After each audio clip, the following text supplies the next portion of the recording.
good day to you. This is Todd. I'm just a regular dude walking in the Word. So it's good to see you again today. We're going through the book of Matthew, and we're getting close to the end. We're getting close to the end of Jesus's earthly life. And today I wanted to talk about, with the next two episodes, we're going to compare and contrast two different people. One person honored Jesus,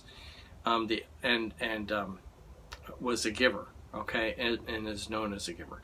And then the other person was known as being greedy, okay, and greed is what he ended up serving, the god of greed, okay, all the way till he died. So we're going to be reading today Matthew 26 verses 6 through 13, and then tomorrow regarding Judas it'll be Matthew 26 14 through 16.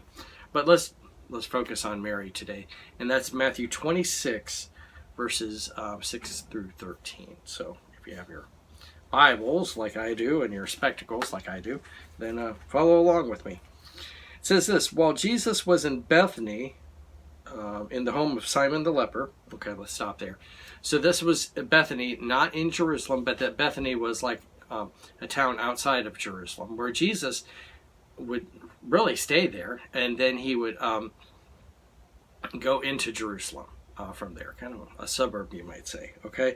And he was in the home of Simon the leper. We don't know a whole lot about this Simon the leper, that he was probably had leprosy before, and now Jesus was with him, okay? A woman came to him with an alabaster jar of very expensive perfume, which he poured on his head as he was reclining at the table, okay? We know from the Gospel of John that this woman was Mary, okay? And this Mary was the Mary of Mary, Martha, and Lazarus, that Mary, okay? So she went and poured this perfume on his head as he was eating there at the table. When the disciples saw this, they were indignant. Okay, why this waste, they asked. This perfume could have been sold at a high price and the money given to the poor. What I want you to see there is this, that it was not the religious leaders, the Pharisees and Sadducees, that had been giving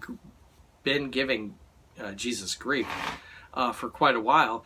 It was now the disciples that were giving Jesus grief about this. And they said, oh, why this waste? So they were acting all pious, okay, in this instance. So it's showing you here that the disciples were not without fault. And you'll see that all the way through this chapter here.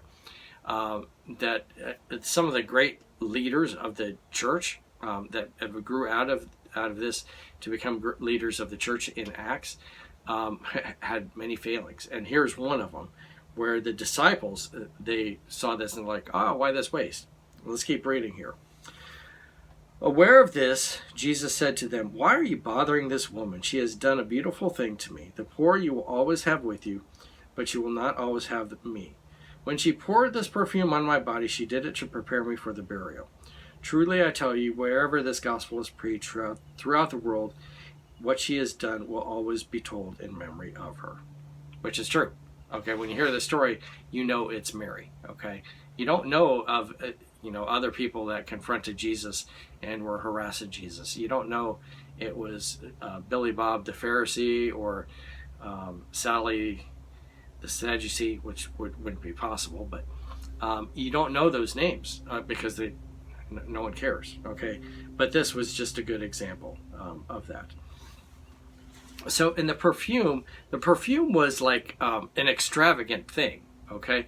So it's one of those bottles that you'd have a bottle and it had a kind of a long neck on it, and you would break off that neck to get the contents of the bottle. So it's like once you opened it, you almost had to use the whole thing up, otherwise it just, well. Anyway, so she poured it on Jesus's head, okay, and just anointed Jesus with that oil. And then that's when the disciples like, why would you do that? You just wasted all that perfume. Not understanding who Jesus really was, okay, and the waste of this, okay. This was an extravagant thing, and there's some songs today, worship songs, that are saying, well, talking about God and how your love is extravagant, okay? The things that we offer to God should be extravagant also. It shouldn't be out of the question for us to offer to God, well, first of all, our lives, which is extravagant, okay? And then everything we have, okay? Our families, all that is extravagant in giving that all to God, okay?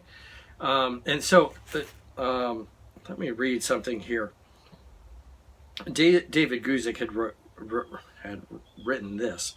Her extravagance, reckless really, giving for Jesus would be remembered as long as the gospel would be preached. Okay, so it was always remembered, her extravagance of this perfume being poured on her. Okay, and then Spurgeon wrote this: "Is anything wasted which is all for Jesus?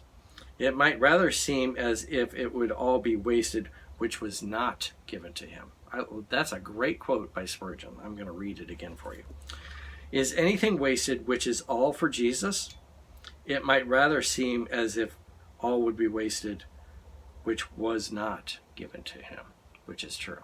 Okay, things the world would think is wasted, what we waste our lives upon Jesus, is actually a great thing. All right, so hopefully that helps you with that. So that's Mary, dealing with Mary, who poured the perfume on Jesus there.